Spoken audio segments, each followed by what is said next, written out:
नमस्ते। हमारे पहले पॉडकास्ट के ऊपर आप सबका स्वागत है। इस पॉडकास्ट का नाम है स्किन द कैट और मेरा नाम है मानिक थापर और मेरे साथ मेरे को होस्ट मोहित। पहले तो हम आपको बताना चाहेंगे कि हमने ये पॉडकास्ट क्यों शुरू करा और हम दोनों कैसे मिले।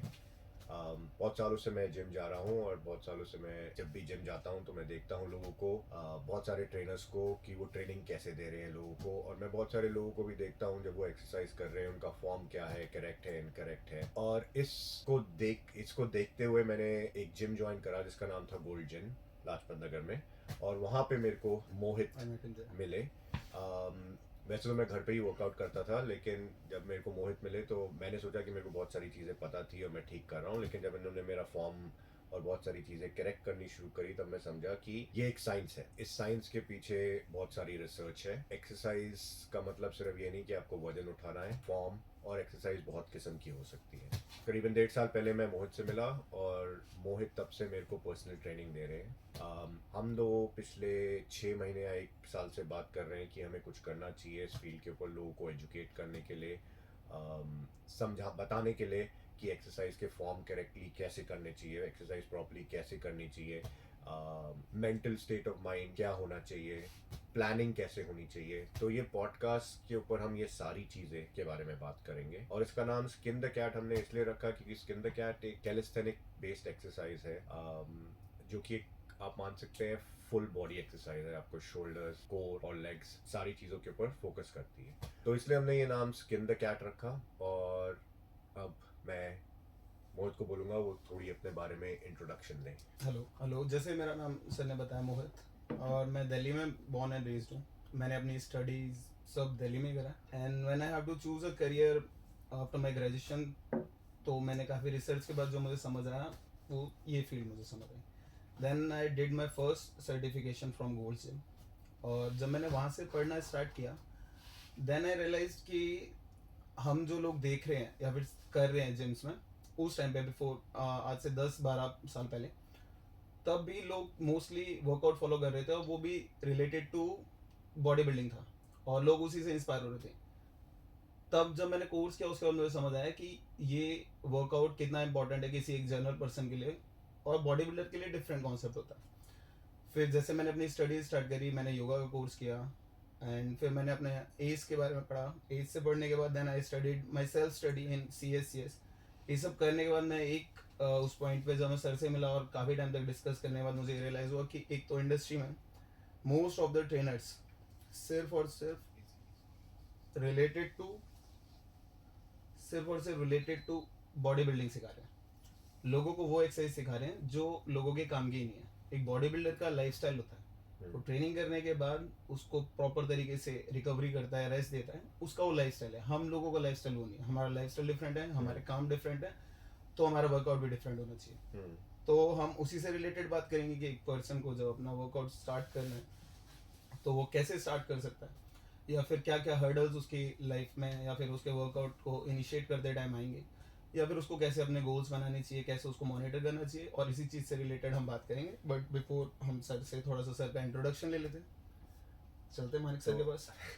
तो मेरा नाम जैसे कि मोहित ने बोला मानिक है और मैं इस फील्ड से नहीं हूँ, लेकिन मेरा इस फील्ड के अंदर में इंटरेस्ट बहुत है। पिछले करीबन 15 से 20 साल से मैं वर्कआउट कर रहा हूँ ऑफ और ऑन, लेकिन पिछले 4 साल से मैं बहुत सीरियसली अपने हेल्थ को और फिटनेस को लेके इन्वॉल्व हो गया हूँ। पहले तो मैंने घर के अंदर फिटनेस एक छोटा सा जिम बनाया एक कमरे के अंदर, जिसके अंदर मैंने जस्ट फ्री वेट्स और बॉडी वेट से शुरू करा। और फिर धीरे धीरे करते करते जब मेरे को लगा 1 साल 1.5 साल जब तक मैं घर के अंदर एक कमरे के अंदर बंद जिम अपनी अपनी खुद कसरत कर रहा था, मेरे को लगा यार मेरे को थोड़ा चेंज चाहिए। तो फिर मैंने एक जिम ज्वाइन करा जहाँ पे मेरी मोहित से मुलाकात हुई। जो मेरी फिटनेस जर्नी है वो ये है कि पहले मैं 100 kg का होता था। 100 kg से मैंने अपना वजन घटा के 70 kg पे आया। 70 से फिर जब मेरे को लगा कि अब मैं ठीक हो गया हूँ, फिर मेरी मोटिवेशन गई, फिर मैं ऊपर 90 तक गया। 90 से फिर मैं वापस करीबन 75 से 80 kg तक आया। फिर मेरा वजन बढ़ा और अब मैं फिर करीबन 70 kg पे वापस आया हूँ। तो मैंने ये देखा है कि इसमें सबसे ज़्यादा ज़रूरी चीज़ जो है वो कंसिस्टेंसी है। और जब जब मैंने अपना मेरा वज़न ऊपर गया है या मेरा फिटनेस लेवल एक स्टेज से नीचे गिरा है, वो तभी गिरा है जब मेरी कंसिस्टेंसी बिगड़ी है और मेरी डाइट बिगड़ी है। प्लस आज हम जैसे मोहित ने बोला, आज हम शुरू करेंगे 3 महत्वपूर्ण चीज़ों से। पहले कि मोहित आप लोगों को बताइए, दर्शकों को बताइए, सुनने वालों को ये बताइए कि अगर कोई अपनी फिटनेस जर्नी शुरू करना चाह रहा है, वो कभी जिम नहीं किया, तो पहले उसको क्या करना चाहिए मेंटली, फिजिकली, किन चीज़ों को अपने दिमाग में बिठाना चाहिए? क्योंकि मेरे ख्याल से दिमागी खेल ज़्यादा है ये। राइट। तो आप जरा थोड़ा सुनने वालों को बताइए कि किस प्रकार से वो अपने आप को रेडी करें। तो देखिए, जैसे अगर हम किसी रूटीन को अपनी डेली लाइफ में इन्वॉल्व करने की कोशिश करते हैं, तो इट्स वेरी इंपॉर्टेंट कि हमें पता होना चाहिए कि हम क्या करना चाहते हैं। सपोज अगर मैं ये सोच रहा हूँ कि मैं थ्रू आउट द डे कुछ नहीं करता हूँ, इन सेडेंटरी रहता हूँ और बस सिटिंग रहता है मेरा काम, तो मैं ट्राई करूँगा कि इतना ज़्यादा मैं अपने आप को पहले एक्टिव करने से स्टार्ट करता हूँ। जैसे मैं अपने आप को डेली एक रूटीन में डालने की कोशिश करूँगा कि मैं 20 मिनट्स डेली एक वॉक करूँगा, intentional walk, without listening any music, just walking, focusing on your steps. ऐसे धीरे धीरे धीरे धीरे जब आप अपने आप को एक रूटीन में बिल्ड करते हैं, आप अपने कैरेक्टर को चेंज कर रहे हैं। हम मोस्ट ऑफ द टाइम क्या सोचते हैं ना, पीपल जहाँ पे लोग लैक कर जाते हैं मोटिवेशन, लोग गोल्स ले लेते हैं कि मैं अपना वेट लॉस करूंगा। वो ये नहीं सोचते कि मैं अपने आप को एक प्रोसेस में डालूंगा, वेट लॉस उसका आउटकम होगा। So I will introduce something to myself जो मैं लॉन्ग टर्म तक करना पसंद करूँ। ऐसा नहीं होना चाहिए कि मैं सिर्फ एक टारगेट ले लिया कि मुझे कुछ वेट है उतना पुट ऑन करना है और उसके बाद फिर मैं लग कर जाऊंगा, अपनी मोटिवेशन वो नहीं रहेगी। लेकिन बहुत लोग सोचते तो हैं कि उन्हें शुरू करना है, राइट। वो चाहते हैं कि हम शुरू करें, राइट। लेकिन जो एक्सक्यूजेस मैं सुनता हूँ बहुत लोगों से कि यार मेरे पास टाइम नहीं है, यार मैं बहुत थका हुआ हूँ, यार आज नहीं कल। तो ये जो लोग चीज़ें अपने आप को बोलते हैं, राइट, ये हमें तो बोल नहीं रहे, ये तो हमें एक बहाना बना रहे हैं। हमारे पास, हाँ, मतलब हमारे पास दिन में 24 घंटे हैं। अगर उन 24 घंटे में से हम आधा घंटा अपने लिए नहीं निकाल सकते, तो फिर आपका काम पे जाके पैसे कमाने का मतलब क्या हुआ? राइट। अगर आप आधा घंटा अपने लिए रोज दिन में, सिर्फ आधा घंटा, चाहे आप उसमें वॉक पे चले जाइए, साइकिल पे बैठ जाइए, या आप घर में पुशअप, एक ऐसी एक्सरसाइज है जो हर कोई कर चुका है, बचपन में भी कर चुका है कि, और मेरे ख्याल से बचपन में जो पीटी की क्लासेस होती थी, उसके अंदर तो जंपिंग जैक्स और ये सारी चीजें करवाते थे। तो ऐसा क्या है, वो माइंडसेट ट्रिगर क्या है जो लोगों को स्विच ऑन करना पड़ेगा, या जिसकी वजह से मतलब वो मोटिवेट हो? क्योंकि जैसे मैं अपनी कहानी बता रहा हूँ कि मेरी जिंदगी में कुछ लोग हैं जो करना चाहते हैं ये चीजें, लेकिन उनके पास बहाने बहुत हैं। देखिए, अगर इस टॉपिक को हम छेड़ते हैं, तो जैसे मैंने साइकोलॉजी की बात करी, देखो मैं मानता हूँ कि क्या होता है ना, कि पता होता है उस पर्सन को भी पता है कि मैं बहाने बना रहा हूँ। रीजन ये होता है ना कि हम ना कंफर्ट जोन चूज करते हैं ओवर समथिंग बेटर। अब हमें पता नहीं होता ना, जिस चीज का मैंने कोट पढ़ा था कि हम अपना फेमिलियर प्रिजन चूज करना पसंद करेंगे कंपैरेटिवली हमें कोई अननोन हेवन दे तो। जैसे कि हम नर्क में रहना पसंद करेंगे जो हम जानते हैं, उसके मुकाबले कि कोई हमें स्वर्ग दे बट हम उसको जानते नहीं। तो इसका सीधा सीधा ये लॉजिक बनता है कि हम बुरी आदतें या जो बोलते हैं, मैं नहीं मानता कि आदतें बुरी अच्छी होती हैं, इट्स जस्ट हैबिट। तो अगर आप वर्कआउट को इन्वॉल्व करने की कोशिश करें पर आप बहाने बना रहे हो, तो इसका मतलब यही है कि आपने अभी तक स्टार्ट नहीं किया। I am just telling you कि आप 15 मिनट अपने मन को मार के, आपने अपने आप को 24 घंटे आपके पास है, आपने अपने आप को 24 घंटे दिए। देखो, सबसे पहले आपको अपने आप को ना करना सीखना पड़ेगा, आपको समझना पड़ेगा दैट इज योर कैरेक्टर। जो आप मना कर रहे हो ना, आप जितना डिनाई करते रहोगे चीजों को ना, आप उस चीज में स्ट्रांग होते जाओगे। समझ रहे हैं? कि जैसे अगर मैंने कोई चीज कही कि मैं ये नहीं करूंगा, थोड़ी देर बाद मैंने वो चीज कर ली, तो मैं अपने आप को जो एक मेरी सहन शक्ति या फिर मैं कहूँ विल पावर जो आपका कैरेक्टर वीक हो जाता है। राइट, आप उस वीक कैरेक्टर में स्ट्रांग हो रहे हैं कि आप छोड़ सकते हैं, ये आसान है आपके लिए, राइट। पर वो वॉक करना भी उतना ही आसान है, बस आपको अपने आप को एक बार ले जाना है, स्टार्ट करना है। इनिशियली आपको ही आपको पुश करना पड़ेगा, जैसे you are the only one who is stopping yourself. आप जितना अपने आप को बहाने देते रहेंगे उतने आपके पास बहाने आते रहेंगे, कोई बड़ी बात नहीं है। जैसे मेरे मोस्ट ऑफ द क्लाइंट्स ऐसे बोलते हैं, कई बार जब मैं उन्हें थोड़ा सा पुश करने की कोशिश करता हूँ, वो भी उस पॉइंट पे जहाँ पे वो कर सकते हैं, बट वो मन में एक थॉट बना के बैठे हैं कि नहीं ये मेरे लिए ज़्यादा है, थोड़ा ज़्यादा है। उन्हें पता नहीं है, आई एम मेजरिंग एवरीथिंग, मुझे पता है कितना उन्हें करना चाहिए और मैं उतना ही पुश कर रहा हूँ, बट वो क्या करते हैं, अपने आप को रोकते हैं, क्योंकि उन्होंने एक लाइन बना ली कि ये क्रॉस करूंगा तो मेरे लिए बहुत डिफिकल्ट हो जाएगा, अनकंफर्टेबल हो जाएगा, या ये चीज मैं नहीं कर सकता, या मैं नहीं कर सकता, वो वही चीज उनको स्टॉप कर रही है। तो पहले आप प्रैक्टिस करके देखो, 1 हफ्ता 2 हफ्ते, सिर्फ 15 मिनट। मुझे नहीं लगता 15 मिनट किसी के लिए बहुत मुश्किल है, बट लोगों के लिए मुश्किल क्या है कि लोग फोन से अपनी आंखें नहीं हटाना चाहते, सही कह रहे हैं, राइट, बेड से नहीं उठना चाहते। अगर किसी का ऑफ है तो बंदा ये सोचेगा मैंने पूरे हफ्ते मेहनत करी, क्या मेहनत करी, यू हैव मोस्ट ऑफ, देखो बॉडी एनर्जी कंज्यूम करती है, राइट। एक बंदे ने कोई काम स्टार्ट करा, रूटीन स्टार्ट करा, बॉडी विल कंज्यूम एनर्जी। आपने डाइट ली, एनर्जी बनी, अब आपको स्पेंड करनी है।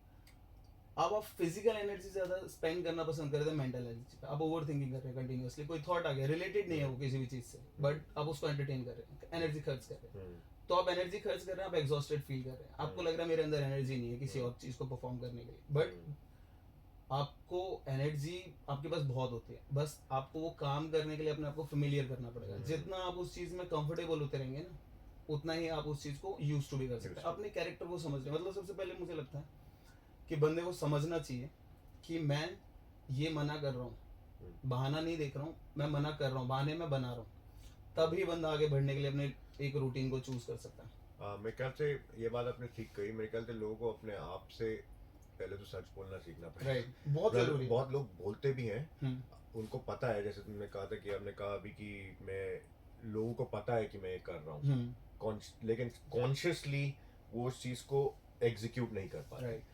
दूसरी चीज मेरे ख्याल से इसमें मोटिवेशन भी एक बहुत बड़ा ड्राइव है, क्योंकि बहुत लोगों का मोटिवेशन ये है कि उनका मोटिवेशन ज़्यादा दूसरे लोगों से आता है और इंटरनली कम आता है। राइट, मैंने ये देखा है कि बहुत लोगों की मोटिवेशन ये है कि यार मेरे को उसकी तरह बनना है, मेरे को उसकी तरह बॉडी चाहिए, मेरे को उसकी तरह दिखना है, राइट, ठीक है, मेरे को अगले 1 साल के अंदर बीच जाना है तो मेरी बॉडी ऐसी होनी चाहिए, राइट। तो मेरे ख्याल से एक मोटिवेशन जो आपकी है, वो जब तक इंटरनली कुछ ऐसी चीज ना आपको मोटिवेट कर रही हो, जो आपको बोले हर सुबह की बिस्तर से कूद और भैया अपने जिम में जाए या रन के लिए जाए या अपने कमरे में आके वर्कआउट कर, तो मैंने वो चीज़, मेरे अंदर भी वही होता था पहले मैं ये सोचता था यार मेरे को ना ये 6 पैक चाहिए, मेरे को ये चाहिए, मेरे को वो चाहिए, लेकिन मेरी जो मोटिवेशन फ्लिप हुई वो हुई जब मेरा लड़का हुआ 5 साल पहले, राइट, तब मेरी मोटिवेशन एकदम से फ्लिप हुई, क्योंकि तब मैंने बोला यार मेरे को मैं, ये जवान है, मैं बूढ़ा हो रहा हूँ, मेरे को इसकी एनर्जी लेवल से compete करना है, compete नहीं भी कर पाऊँ एटलीस्ट उस लेवल तक मैच तो करूँ। भैया मेरे को कल इसके साथ फुटबॉल खेलना है, इसके साथ कल ट्रैक पे जाना है, इसके साथ इसको कहीं बाहर लेके जाना है, मेरी वाइफ है, मेरे को कल खुदा ना खास्ता कुछ हो, मेरे को उसको प्रोटेक्ट करना है।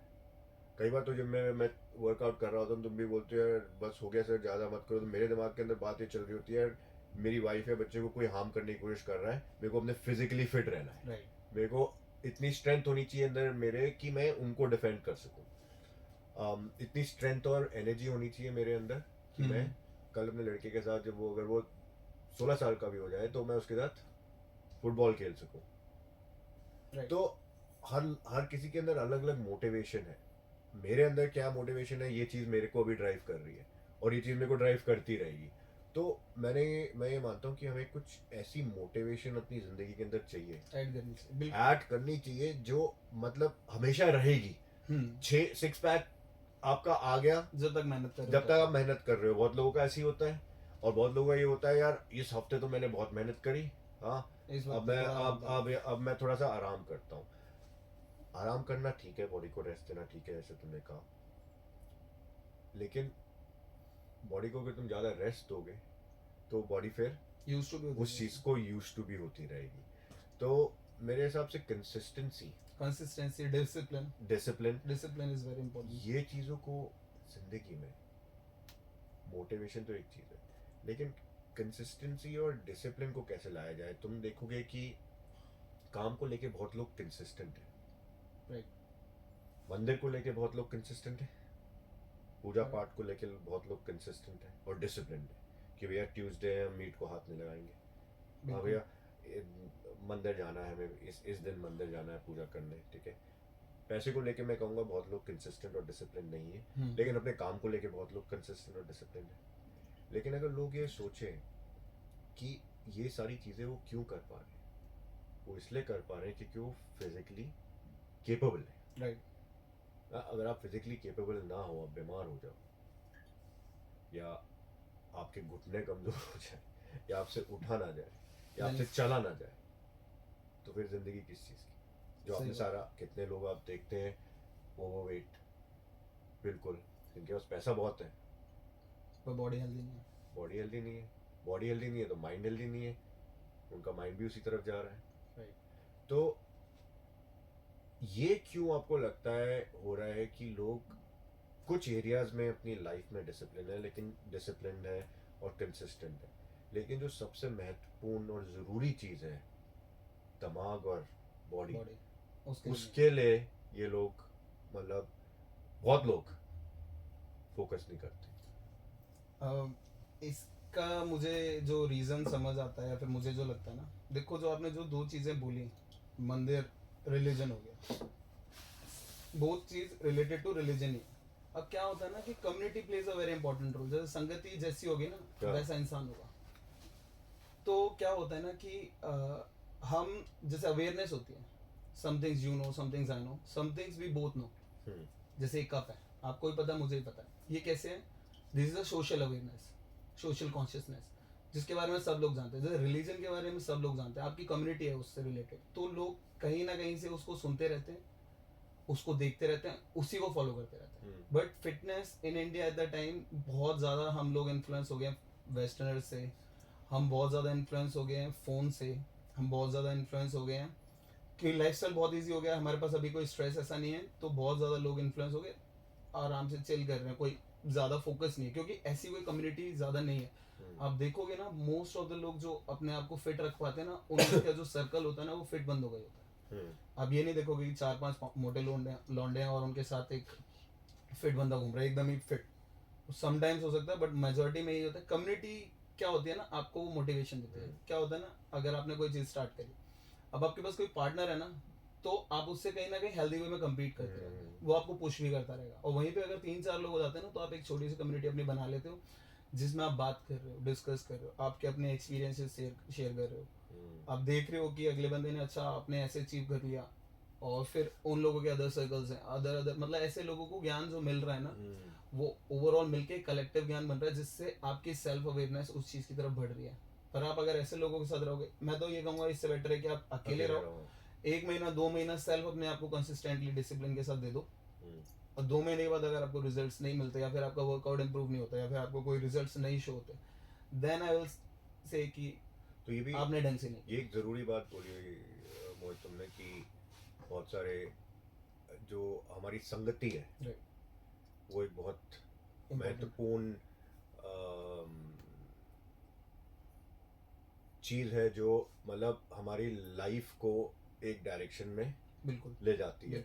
प्रॉब्लम नहीं कहूँगा, लेकिन चैलेंज यहाँ पे ये है कि ऐसी कम्युनिटी ढूंढना बहुत मुश्किल हो गया है। रनर्स की कम्युनिटी है, आप रनिंग क्लब ज्वाइन कर सकते हैं, ठीक है, बहुत लोग करते हैं। साइकिलिंग की कम्युनिटी है, लेकिन यहाँ पे भी आउटडोर कल्चर जिम को लेके भी बना नहीं है, उस टाइप की कम्युनिटी है नहीं। बिल्कुल, क्योंकि अगर आप भी जैसे हमारे बहुत सारे सुनने वाले भी, और आप भी देखेंगे, अगर आप जिम में जाते हैं तो आपको क्या दिखता है। जिम एक सोशल क्लब है, राइट। वहाँ अधिकतर, जो मैंने देखा है, अधिकतर लोग सोशलाइज करने आते हैं, बातचीत करने आते हैं, वर्कआउट कम करने आते हैं। हाँ, वहाँ पे लोग हैं कुछ जो वर्कआउट अपना बहुत सीरियसली लेते हैं और फोकस्ड होते हैं, लेकिन ऐसे बहुत कम लोग हैं। तो ऐसी जैसे ऐसी कम्युनिटी, जैसे मेरे लिए भी ये प्रॉब्लम थी इनिशियली और अभी भी ये प्रॉब्लम है कि ऐसी कम्युनिटी ढूंढना बहुत मुश्किल है, ऐसा एक साथी ढूंढना बहुत मुश्किल बहुत है। मुश्किल। ऐसे दोस्त ढूंढना बहुत मुश्किल है जो इतने फोकस्ड हो या थोड़े भी फोकस्ड हो बिल्कुल। अपने सेहत को लेके और अपनी हेल्थ को लेके। तो जब ये ना हो किसी के पास, क्योंकि क्या होता है कि बहुत सारे लोग एक्सटर्नल एलिमेंट्स ढूंढते हैं अपने आप को पुश करने के लिए। राइट। मैं पॉइंट ये लाना चाह रहा हूँ मोहित तुम्हारे पास कि हम कुछ भी कर लें, सारा कुछ जो भी हमें आगे बढ़ना है, जो भी हमें करना है, वो सब हमारे दिमाग से शुरू होता है। राइट। ठीक है। जैसे कि तुमने कहा कि ये पॉइंट बहुत ज़्यादा ज़रूरी था कि अगर तुम्हें कोई ना मिले तो भैया अकेले चलो, बिल्कुल। है ना। आप बनो वो मोटिवेशन लोगों आप के लिए। बनो ये मोटिवेशन और अकेले। तो जो लोग ये करना चाह रहे हैं और बहुत लोग ऐसा कर भी रहे हैं, उन लोगों को ज्ञान कहाँ से दिया जाए या वो लोग ज्ञान कहाँ से ढूंढे आगे बढ़ने के लिए? उनको थोड़ा आप थोड़ा ये बताइए कि भैया इंटरनेट के ऊपर, गूगल के ऊपर, पॉडकास्ट के ऊपर कैसे वो सीख सकते हैं किसी से, अपना आप को कैसे इम्प्रूव करा जाए उसके बारे में, ओके। फिटनेस के बारे में। ओके, जैसे आपने जो सवाल रखा है अभी, उससे मुझे ये समझ आता है कि कोई अगर अपनी इनिशियल स्टेज पे स्टार्ट कर रहा है तो उसको क्या गोल्स बनाने चाहिए और उसको एक्सरसाइज के पैटर्न या फॉर्म क्या होनी चाहिए, सीक्वेंस क्या होना चाहिए, उसको वो समझ आना चाहिए। हाँ जी। देखिए, इनिशियली मुझे लगता है आप इस अमेरिकन काउंसिल ऑन एक्सरसाइज, उनके एक इंस्टाग्राम चेक कर सकते हैं, वो आपको काफ़ी सारी एक्सरसाइज बता देंगे।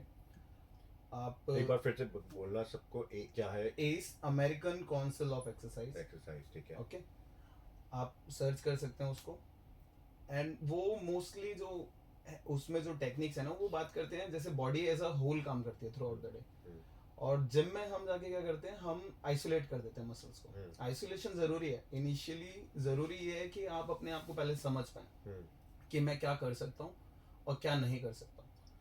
तो सबसे पहला अगर मैं किसी को सजेशन दूंगा तो मैं लोगों को यही कहूंगा कि सबसे पहले आप प्लैंक करना स्टार्ट करो।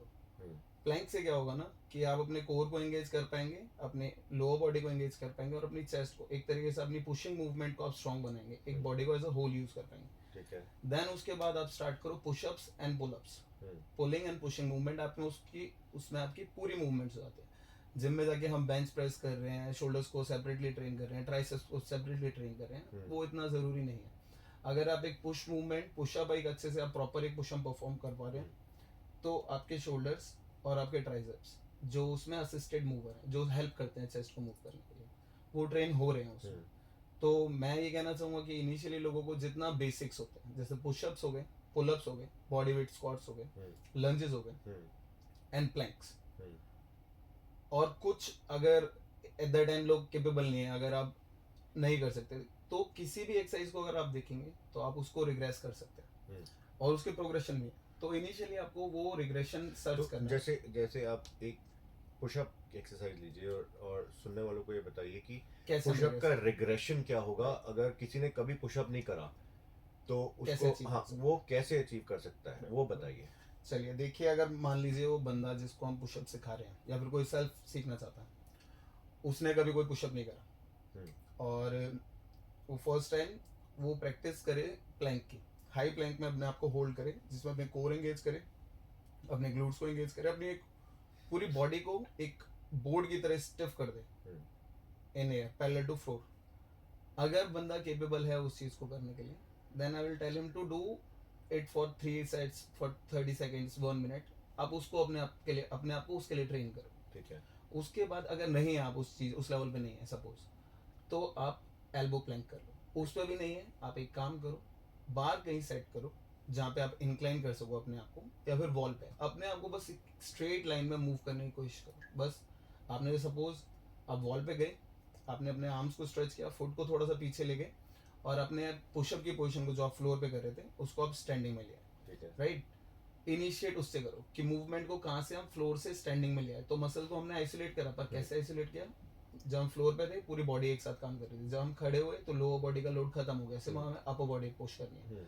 ऐसे ही हम उसको नीचे लाते रहेंगे। जब बंदा केपेबल हो जाएगा धीरे धीरे नीचे लाएंगे, जैसे इंक्लाइनेशन शोल्डर लेवल से एब्डोमेन लेवल लिया है, एब्डोमेन से नी लेवल लिया है, और नी के बाद हमने नी सपोर्टेड पुशअप स्टार्ट कर दिया फ्लोर पे।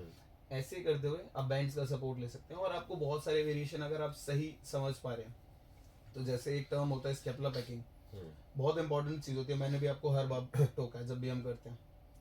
वो बहुत ज़रूरी है कि बंदे को समझ आना चाहिए। अगर आप किसी से सीख रहे हैं या फिर ऑनलाइन सर्च कर रहे हैं, आप रिग्रेशन सर्च करते रहो, जो रिग्रेशन आप बेटर परफॉर्म कर पाओ आप उस चीज़ को करो, देन अपने आप को वहाँ से धीरे धीरे प्रोग्रेस करना स्टार्ट करो। तो अब रिग्रेशन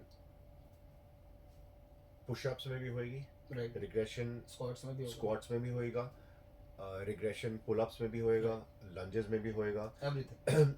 तो जैसे कि मोहित कह रहे हैं, अगर आप रिग्रेशन को फॉर एग्जांपल, अगर मैं एक एग्जांपल दूं, अगर आप फॉर सिंपली स्क्वाट लीजिए, एक सिंपल स्क्वाट लीजिए, उसकी रिग्रेशन ये हो सकती है कि आपने एक पोल को होल्ड करा, राइट, सपोर्ट लिया दोनों हाथ से, और आप नीचे गए और आप ऊपर आए, राइट, राइट, तो सपोर्टेड हो गया। और इजी करना है तो आपने बेंच लगा ली, बेंच आपने होल्ड करा पाइप, को आप बैठे बेंच पे एंड आप खड़े हो, आप खड़े हो गए, राइट। ठीक है। तो एक ओवरऑल ये बताइए, बहुत दूसरी चीज़ ये होती है कि बहुत लोग ये कहते हैं कि यार आज मैंने वर्कआउट करा और मेरे को भूख बहुत लग रही है, राइट, राइट, तो क्या होता है, और ये मैंने अपने साथ भी नोटिस किया था कि आप वर्कआउट करते हैं आपने, और आपकी ऑफ कोर्स आपने एनर्जी खर्च करी है, यूज़ करी है, तो आपको उसके बाद भूख लगती है, तो आप क्या करते हैं कि आप जाके सब कुछ जितना खा सकते हैं आप खा लेते हैं, ठूसते हैं। तो कुछ ऐसी चीज़ें बताइए, क्योंकि लोगों को अभी ये कॉन्सेप्ट पता नहीं है कैलोरीज इन और कैलोरीज आउट का, वेट लॉस का, ठीक है, हर कोई वेट लॉस करना चाहता है, लेकिन आप कुछ ऐसी चीज़ें बताइए हमारे सुनने वालों को कि भैया वर्कआउट करने के बाद सबसे ज़रूरी क्या है उनके लिए। और इसमें आप एक चीज़ का ध्यान रखना कि कुछ लोग मीट खाते हैं और कुछ लोग नहीं खाते, तो जब आदमी वर्कआउट कर रहा है या कोई शुरू कर रहा है, तो उससे पहले, शुरू करने से पहले एनर्जी लेवल सस्टेन करने के लिए उसको क्या लेना चाहिए, और ख़त्म होने के बाद उसको किस प्रकार का खाना खाना चाहिए या क्या लेना चाहिए जिससे वो अपने न्यूट्रिएंट्स और भूख को कंट्रोल कर पाए। ठीक है, आपकी बात बहुत सही है, और मेरे साथ भी होता है ऐसा बहुत बार कि एपेटाइट इंक्रीज हो जाता है। रीज़न यही है कि हम एनर्जी एक्सपेंड कर रहे हैं तो हम उसको डिमांड भी करेंगे बॉडी। अब जैसे हम वर्कआउट कोई स्टार्ट कर रहे हैं, हम ट्राई करेंगे कि हम कोई भी वर्कआउट अगर स्टार्ट कर रहे हैं तो हम एम्प्टी स्टमक करेंगे। आप ट्राई करो कि 2 से 3-4 घंटे पहले आपको जो मील कंज्यूम करनी है कर लो। जो लोग दिन में वर्कआउट कर सकते हैं बेस्ट है, जो नहीं कर सकते ट्राई करो कि मॉर्निंग में कर लो एम्प्टी स्टमक। इवनिंग आते आते आपकी बॉडी आफ्टर 5, 6, 7 वो बहुत लेट हो जाता है। एम्प्टी स्टमक क्यों कह रहे हैं? एम्प्टी स्टमक इसलिए रीज़न ये है कि अब देखो बॉडी के अंदर ना ब्लड लिमिटेड होता है, राइट। अब जब हम वर्कआउट करना स्टार्ट करते हैं ना, डाइजेशन के लिए 60% ब्लड यूज हो जाता है ऑलमोस्ट। अब आपका 60% ब्लड यूज हो रहा है डाइजेशन पे, और जब हम वर्कआउट करना स्टार्ट करते हैं तो उसमें more than 80% body blood pump करती है वर्किंग मसल पे। तो जब आप वर्कआउट कर रहे हैं, आपका 60% ब्लड अगर डाइजेशन में बिजी है और आपने एट द टाइम उसको, क्योंकि एक्सरसाइज बॉडी के लिए फाइट और फ्लाइट रिस्पॉन्स ओपन कर देती है, तो बॉडी उसमें डू और डाई वाली सिचुएशन में होता है। हमें रियलाइज नहीं होता क्योंकि हम कर रहे हैं तो हमारे ब्रेन में वो चीज़ नहीं हो रही है, बट न्यूरोलॉजिकली सीएन हमारे डीप डाउन ब्रेन में वो चीज़ हो रही है। तो जब बॉडी के लिए हमने वर्कआउट करना स्टार्ट किया, बॉडी पे स्ट्रेस आना स्टार्ट हुआ, तो बॉडी ये करेगी कि ब्लड जो डाइजेशन में यूज हो रहा था उसको भी शिफ्ट कर देगी वर्किंग मसल के ऊपर। तो जो खाना था वो डाइजेस्ट होगा नहीं बिना ब्लड के, तो ना ही आपका वर्कआउट ढंग से होगा। लेकिन वो बात तुम्हारी सही है, लेकिन वो बात तभी अप्लाई करेगी अगर आपने मील खाया कोई और आप एकदम वर्कआउट के लिए चले गए। अगर आपने 1 घंटे पहले कुछ खाया है, 1-2 घंटे में, वही बोल रहा हूं, 1-2 घंटे का गैप है तो फिर चलेगा। Right. क्योंकि आजकल जो मैं देख रहा हूँ कि बहुत बार क्या होता है कि आजकल लोगों का प्री वर्कआउट जो है ना वो कॉफ़ी है, राइट, और कॉफ़ी बहुत एसिडिक चीज़ है। तो नॉर्मली क्या होता है कि अगर आप कॉफ़ी पी रहे हैं तो ज़रूरी है कि आप कुछ खाएं और अपने स्टमक को लाइन करें, राइट। जो मैंने देखा है, पहले मैं भी ये सोचता था कि सिर्फ कॉफी पी लूँ और मेरा और उसमें क्या होता है कि आप बाथरूम में बहुत देर बैठे रहते हैं Right. क्योंकि आपके स्टमक की लाइनिंग और वो एसिडिटी की वजह से ना आपको लगता है कि यार जाके पॉट पे बैठना पड़ेगा, तो एक प्रॉब्लम वो आती है, प्लस एसिडिटी बढ़ जाती है कॉफ़ी से। Right. तो जो मैं करता हूँ नॉर्मली, मैं करीबन 1 घंटे पहले एक केला खा लूँगा Right. या काजू बादाम ग्रेनोला बार ऐसी कोई चीज़ खा लूँगा। ग्रेनोला बार अच्छी हाँ चीज़ ग्रेनोला है। तो मतलब 100-150 कैलोरी, अगर आप एक आप केला कर- खाएंगे तो 110 कैलोरी तो आपके पास यही पहुंच गई आराम से, ठीक है। Right.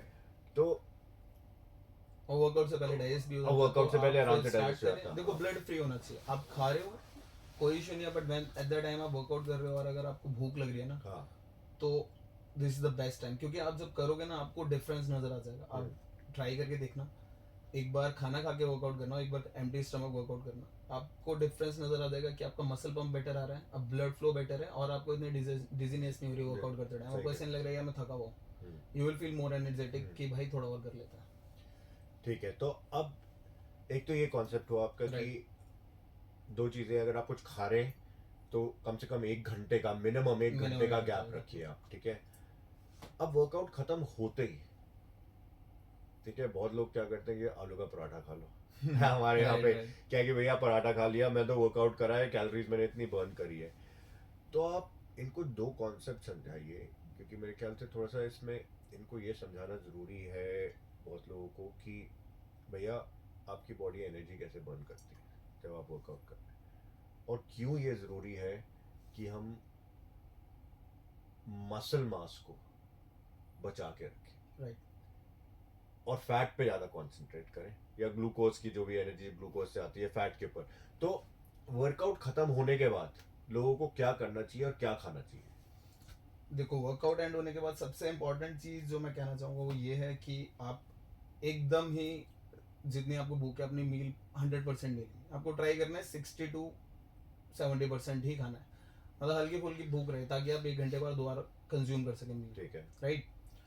सेकेंड चीज़ मैं ये कहना चाहूँगा कि आपको पता होना चाहिए आप जो खा रहे हैं उसमें ग्लूकोज कितना है, मतलब बिल्कुल एग्जैक्टली नहीं बट ग्लूकोज होना चाहिए Idea. उसमें, प्रोटीन होना चाहिए उसमें, और ट्राई करना है कितना होल फूड कंज्यूम कर सकता है, पैकेज्ड फूड अवॉइड करें। मेरे को पराठे से कोई इशू नहीं है, पहलवान वगैरह होते हैं, कई सारे लोग होते हैं, मैं खुद खा लेता हूँ, मुझे कोई इशू नहीं है उससे। मैं बस ये कहना चाहता हूँ कि आप उसको कितना कंसिस्टेंट रख रहे हैं, आपको ये भी देखना पड़ेगा कि हर बार ये चीज़ नहीं चलेगी। हाँ, रोज नहीं खा सकते। राइट, हाँ, आप हफ्ते में एक बार खा सकते हो, खा कोई लें, इशू नहीं, कोई issue बॉडी सब डाइजेस्ट कर सकती है अगर उसकी डिमांड है तो। बट अगर आप हर हफ्ते ये दे रहे हैं तो उसके साथ जो चीज़ें आ रही हैं वो भी तो आपको लेनी नहीं। पड़ेगी, या रोज ले रहे हैं। राइट।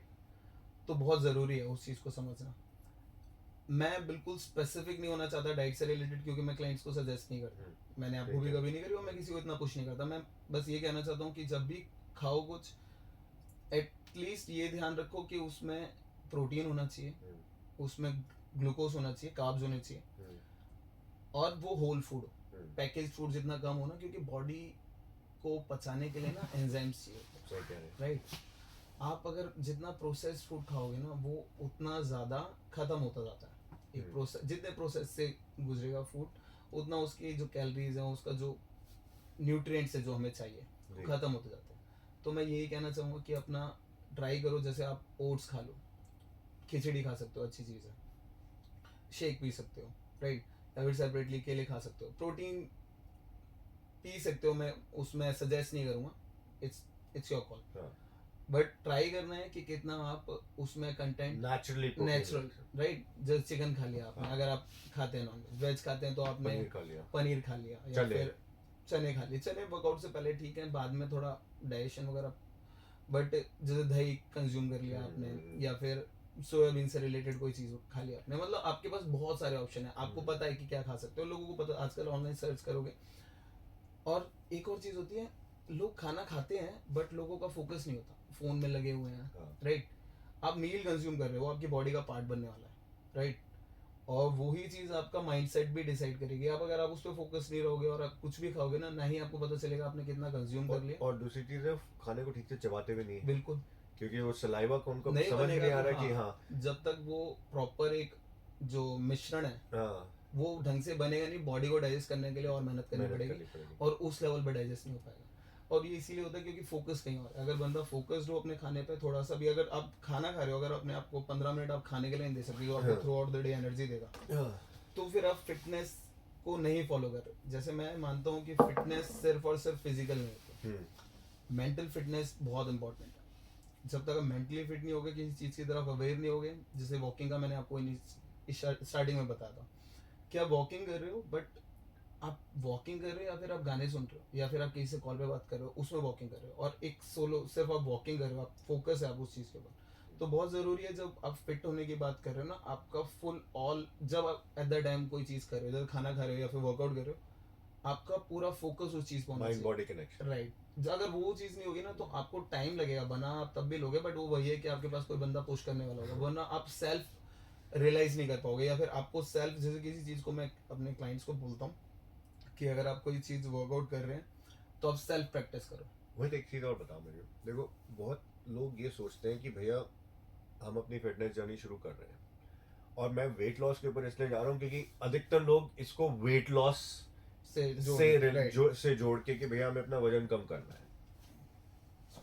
जो मेरा एक्सपीरियंस रहा है पर्सनली, और मैं मतलब मेरे पास कोई सर्टिफिकेट नहीं है, मैं तो प्रैक्टिकली करके देख चुका हूँ, इसलिए मैं बता रहा हूँ। वो सबसे बेस्ट चीज़ तो जो मेरा एक्सपीरियंस रहा है वो ये रहा है कि जब आप वजन उठा रहे हो, चाहे आप अपना बॉडी वेट उठा रहे हो या आप वेट उठा रहे हो, राइट, ठीक है, और मसल गेन कर रहे हो धीरे धीरे, मैंने ज़्यादा वेट एक्सरसाइजेस करने से एक्सपीरियंस करा है दैन रनिंग। ओके, मैंने कार्डियो अच्छी चीज़ है, लेकिन मैंने ये देखा है कि अगर जितनी ज़्यादा मैं कार्डियो करता हूँ ना, और मैं वेट नहीं लिफ्ट कर रहा था, तो मेरी मसल डेंसिटी और मसल मास कम हो रहा था। तो बिल्कुल ठीक है, और पूरे दिन में जो एनर्जी में एक्सपेल कर रहा था, मेरे मसल्स जो एनर्जी बर्न कर सकते थे वो नहीं कर रहे थे। राइट, तो मैं कैलोरीज कम बर्न कर रहा था, मुझे भूख ज़्यादा लग रही थी क्योंकि मैं कार्डियो इतना खींच रहा था। तो जब मैंने ये शिफ्ट करा, मैंने करना शुरू करा कि भैया मैं बॉडी वेट, और मैंने ऑनलाइन मैं भी बहुत पढ़ता रहता हूँ, तो मैंने पढ़ना शुरू करा, मैंने लोगों की कुछ रिसर्च पढ़ी और बहुत लोगों का पर्सनल एक्सपीरियंस देखा। उसमें वो लोग बोल रहे थे कि भैया हमारी बॉडी में ट्रांसफॉर्मेशन आया वेट लिफ्टिंग से। बिल्कुल। अब लोगों के दिमाग के अंदर ये बात बैठी हुई है, और मैं चाहूँगा कि अब लोगों को थोड़ा समझाए इसके बारे में कि वेट लिफ्टिंग का मतलब ये नहीं है कि आप बॉडी बिल्डर बन जाए, बिल्कुल, है ना। वेट लिफ्टिंग का मतलब ये नहीं है, और औरतों के लिए स्पेशली, कि आप वेट लिफ्टिंग करेंगे तो आप बल्की हो जाएंगे, बिल्कुल, बिल्कुल, या आपके बड़े ब्रॉड शोल्डर्स हो जाएंगे। तो आप थोड़ा लोगों को बताइए। मैं ट्राई करता हूँ। जैसे आपने कहा कि cardio cardio is a large muscle rhythmic activity. कि सपोज हम वॉकिंग कर रहे हैं, एक होल बॉडी यूज हो रही है और लेग्स कंटिन्यूसली काम कर रहे हैं, तो ब्लड पंप हो रहा है।